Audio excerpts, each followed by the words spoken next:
प्यारे बच्चों, नमस्कार। आज हम पढ़ेंगे कवि सूर्यकांत त्रिपाठी निराला जी की दो रचनाएं, उत्साह और अट नहीं रही है। ये दोनों 10वीं के पाठ्यक्रम में संकलित हैं। तो सबसे पहले जान लेते हैं उत्साह कविता के बारे में। बच्चों, उत्साह कविता एक आह्वान गीत है। आह्वान का अर्थ होता है बुलाना। तो इसके माध्यम से कवि ने बादल को संबोधित किया है, बादल को बुलाया है। बादल निराला का प्रिय विषय है। बहुत सी रचनाएं निराला जी की आपको बादल पर मिल जाएंगी। तो इस कविता में, उत्साह कविता में, बादल पीड़ित प्यासे जन की अभिलाषा को पूरा करने वाला है। यानी जब बहुत अधिक गर्मी है, धरती तप रही है, तो ऐसे में बादल हमें राहत प्रदान करते हैं। और दूसरी तरफ यही बादल नई कल्पनाओं और नए अंकुर बन सकें, धरती पर फूट सकें, उसके लिए भी उत्तरदायी होते हैं। लेकिन उसके लिए बादलों को क्या करना पड़ता है? जो भी पुराना है उसे तहस नहस करना पड़ता है। तो नई कल्पना, नए अंकुर के लिए विप्लव, विध्वंस और क्रांति चेतना बहुत ज़रूरी है। तो यह भूमिका भी बादल निर्वहन करते हैं। जब धरती पर खूब तेज़ आंधी तूफान आता है तो उसके बाद देखिए क्या होता है। हर तरफ नई नई कोमल पत्तियां, नया साम्राज्य, निखरी निखरी सी धरती हमें नज़र आती है। तो इसी तरह से कवि बादलों को संबोधित करता है और बादलों के माध्यम से वो कवियों को भी प्रेरणा देता है। वो कहता है कि जिस तरह से बादल मूसलधार वर्षा करती हैं, घनघोर घटाओं के रूप में बरसती हैं, उसके बाद धरती बहुत सुंदर निखरा हुआ रूप लेकर हमारे सामने आती है। यही बादल कभी कभी हल्की बरसात भी करते हैं। तब यह बहुत ही मनमोहक लगती है। तब हृदय में प्रेम के भाव प्रकट होते हैं। उसी तरह से कवि भी हैं। वो प्रेम की कविताएं भी लिखते हैं और उन्हीं कवियों के अंदर ऐसी शक्ति छिपी होती है कि वो समाज को बदल दें, समाज को एक दिशा दे सके। यही चाहता है कवि। इस कविता के माध्यम से वो यह चाहता है कि हमारे कवि ऐसे गीत लिखें जिनसे क्रांति की भावना पैदा हो जाए, जन जन में चेतना जागृत हो। तो इस कविता में ललित कल्पना और क्रांति चेतना दोनों हैं। ललित यानी मधुर, मनोहर, सुंदर। तो बादलों का सुंदर रूप भी है और बादल कैसे क्रांति कर देते हैं उसका भी वर्णन है। सामाजिक क्रांति या सामाजिक परिवर्तन में साहित्य की भूमिका बड़ी महत्वपूर्ण होती है। साहित्य में बड़ी शक्ति है। बड़े बड़े लोगों की मानसिकता को बदल कर रख देता है साहित्य। निराला इसे नवजीवन और नूतन कविता के संदर्भों में देखते हैं। कवि निराला ने बादल के माध्यम से मानव को प्रोत्साहित किया है। तो चलते हैं कविता की ओर, पढ़ते हैं कविता उत्साह।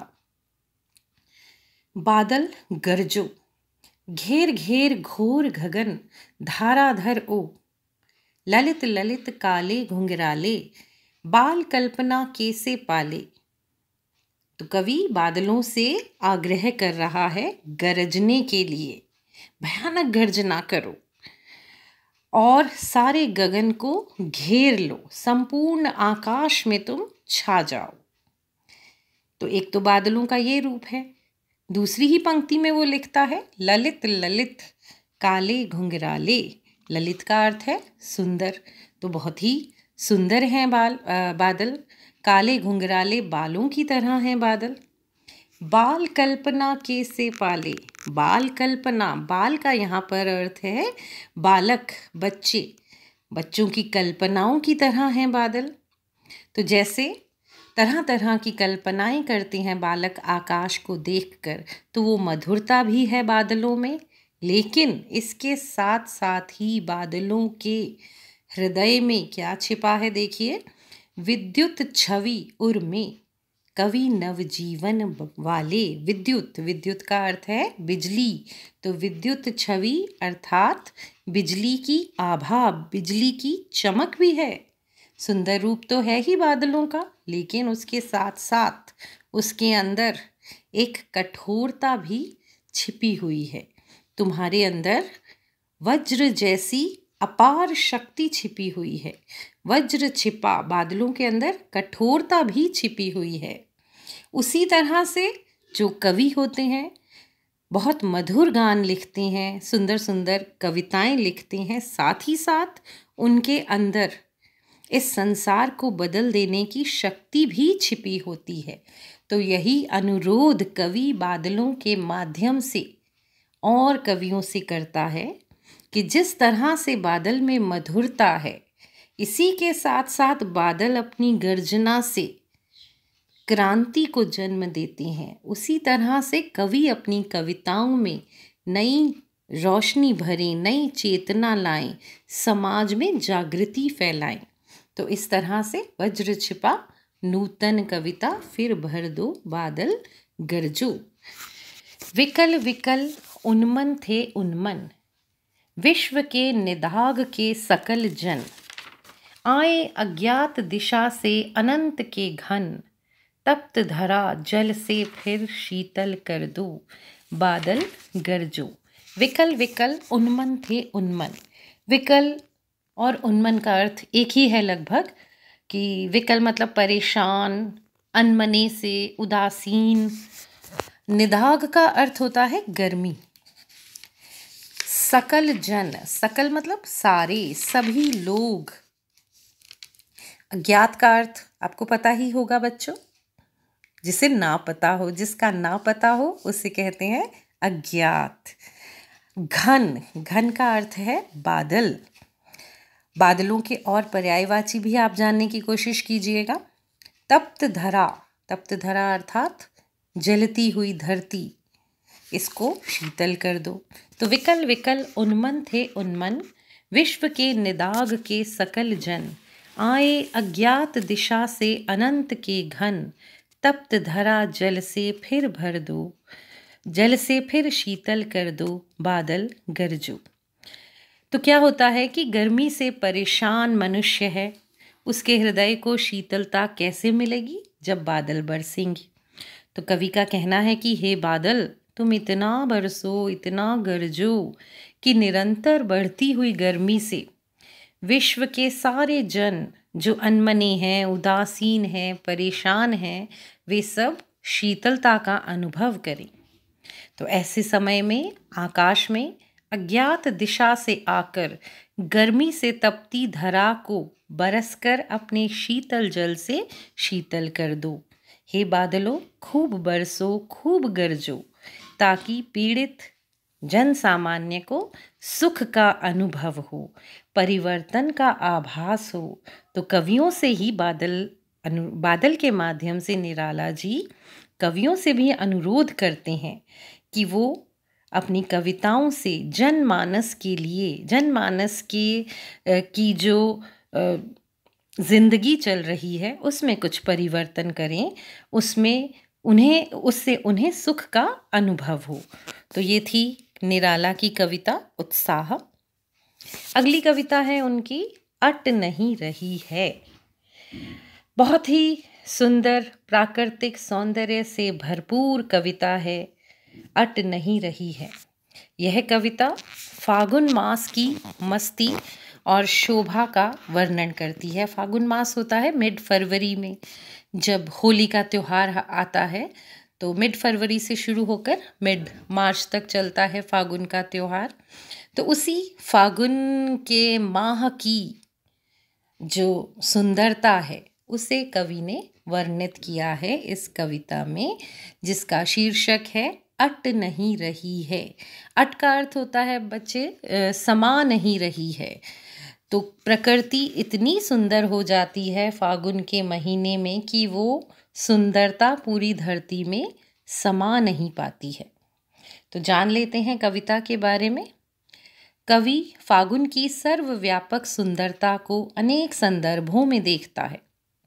जब मन प्रसन्न हो तो हर तरफ फागुन का ही सौंदर्य और उल्लास दिखाई पड़ता है। सुंदर सुंदर शब्दों का चयन किया है कविता में कवि ने, एक लयबद्धता है जिससे कविता बहुत ही मनमोहक बन पड़ी है। कवि फागुन मास की सुंदरता से इतना अधिक अभिभूत है कि उसे फागुन मास की आभा कहीं भी समाती हुई नहीं दिखाई दे रही है। वो सुंदरता इतनी अधिक है कि इस पूरी धरती से भी वो बाहर जा रही है। यह कविता मानवीकरण का सुंदर उदाहरण है। मानवीकरण आप जानते ही होंगे, पिछली कक्षाओं में भी आपने पढ़ा है कि जब प्रकृति को मानव जैसी चेष्टाएं करते हुए चित्रित किया जाता है तो वहाँ होता है मानवीकरण। तो ये पूरी कविता मानवीकरण का सुंदर उदाहरण है। तो अब काव्य पंक्तियों को पढ़ लेते हैं। अट नहीं रही है आभा फागुन की, तन सट नहीं रही है। कहीं सांस लेते हो घर घर भर देते हो, उड़ने को नभ में तुम पर कर देते हो। आँख हटाता हूँ तो हट नहीं रही है। पत्तों से लदी डाल, कहीं हरी कहीं लाल, कहीं पड़ी है उर में मंद गंध पुष्प माल। पाट पाट शोभा श्री पट नहीं रही है।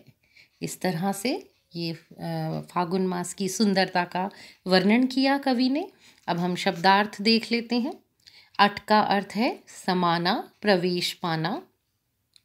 आभा चमक या ज्योति को कहते हैं आभा। फागुन होली वाला सुहावना मास। नभ यानी आकाश। मंद धीमा। उर का अर्थ है हृदय। पुष्पमाल यानी फूलों की माला। पाट पाट जगह जगह। शोभा श्री सौंदर्य से भरपूर, सुंदरता की, शोभा की चमक। श्री का अर्थ होता है चमक। पट समाना, भर जाना। तो यह सुंदरता कहीं भी पट नहीं रही है, समा नहीं पा रही है। तो पूरी कविता को समझ लेते हैं। निराला जी फागुन मास की मादकता का वर्णन करते हुए कहते हैं, फागुन मास की मोहकता इतनी अधिक है कि वह कहीं समा ही नहीं पा रही है, वह बाहर छलक छलक पड़ती है। फागुन की कांति, फागुन की चमक कहीं भी समा नहीं पा रही है, लोगों के चेहरों पर प्रकट हो रही है। सब ओर खुशी का वातावरण है। ऐसे मधुर उन्माद के समय में हर एक व्यक्ति प्रसन्न चित्त नजर आता है। तो फागुन को संबोधित करते हुए कवि कहता है, हे फागुन, कहीं सुगंधित हवा का झोंका उठता है तो लगता है कि तुम खिलकर सांस ले रहे हो। यानी चारों तरफ हवा चलती है तो वातावरण महक से भर उठता है। तुम्हारी सुंदरता प्रत्येक घर में लहरा रही है। लोगों के घरों में रंग बिरंगे फूल खिल रहे हैं, जिनसे उनकी शोभा बढ़ गई है। तुम वातावरण में ऐसी मादकता भर देते हो कि प्रत्येक का मन नवीन कल्पनाओं के आकाश में उड़ने के लिए व्याकुल हो उठता है। कविता की पंक्तियां है ना, उड़ने को नभ में तुम पर कर देते हो। पर का मतलब है पंख लगाना। यानी ऐसे सुंदर मोहक मादक वातावरण में हर एक व्यक्ति नई नई कल्पनाओं में डूब जाता है, तो कल्पनाओं के आकाश में उड़ने लगता है। तुम इतने सुंदर हो कि तुम्हें निरंतर देखते रहने को जी चाहता है। तो फागुन मास में क्या होता है, चारों तरफ पतझड़ के मौसम के बाद नए नए पत्ते आते हैं पेड़ों पर, तो चारों तरफ वही हमें नजर आते हैं, पत्तों से लदी डाल, कहीं हरी कहीं लाल। तो फागुन में नए नए पत्तों से पेड़ लद गए हैं, हर तरफ सुंदरता ही सुंदरता है, हर तरफ फूल खिले हैं। तो ऐसा लगता है फागुन के हृदय पर धीमी धीमी मंद मंद गंध को बिखेरती हुई सुगंधित फूलों की माला पड़ी हुई है। फागुन की शोभा हर जगह इतनी अधिक फैल रही है कि वह कहीं भी समा नहीं पा रही है। तो यह थी कविता अट नहीं रही है। अब इसका भाव पक्ष जान लेते हैं, यानी क्या कहा गया है मुख्य रूप से। तो एक ही बात है, इस कविता में मुख्य रूप से फागुन मास की सुंदरता का वर्णन है, ऐसी सुंदरता जो चारों तरफ फैली हुई है। कला पक्ष यानी इसका जो भाषा सौंदर्य है उस पर एक दृष्टि डालते हैं। इसकी भाषा अत्यंत मनोरम है। छोटे छोटे शब्दों का प्रयोग किया है कवि ने। संस्कृतनिष्ठ शब्दावली भी है, मुहावरेदार भाषा भी है। देखिए, आँख हटाना, अट पाना, ये सब मुहावरे हैं। और प्रकृति के माध्यम से अपने मन के भावों का वर्णन किया है, तो छायावादी शैली है यहाँ पर। अलंकार देखिए, अब इसमें अनुप्रास अलंकार का सौंदर्य है, शोभाश्री इस शब्द में। और पुनरुक्ति प्रकाश अलंकार है, घर घर, पर इन शब्दों में शब्दों की दोहराई है। मानवीकरण तो सारी कविता में ही है, लेकिन पंक्ति देखिए, कहीं सांस लेते हो, कहीं सांस लेते हो, घर घर भर देते हो। या फिर देखिए, कहीं पड़ी है उर में मंद गंध पुष्प माल, तो ये सब मानवीकरण के उदाहरण हैं। और इसका काव्य गुण है माधुर्य गुण। दो तरह के गुण होते हैं कविता में बच्चों, ओज गुण और माधुर्य गुण। ओज गुण होता है जिस काव्य को पढ़ने या सुनने से मन में ओज, उमंग और उत्साह का संचार हो, जोश आए, वो है ओज गुण। और माधुर्य गुण होता है जब काव्य को पढ़कर या सुनकर हृदय आनंद से भर उठे, उसे हम कहते हैं माधुर्य गुण। तो ये थी दोनों कविताओं की व्याख्या। आगे मिलते हैं प्रश्नोत्तर के साथ। धन्यवाद।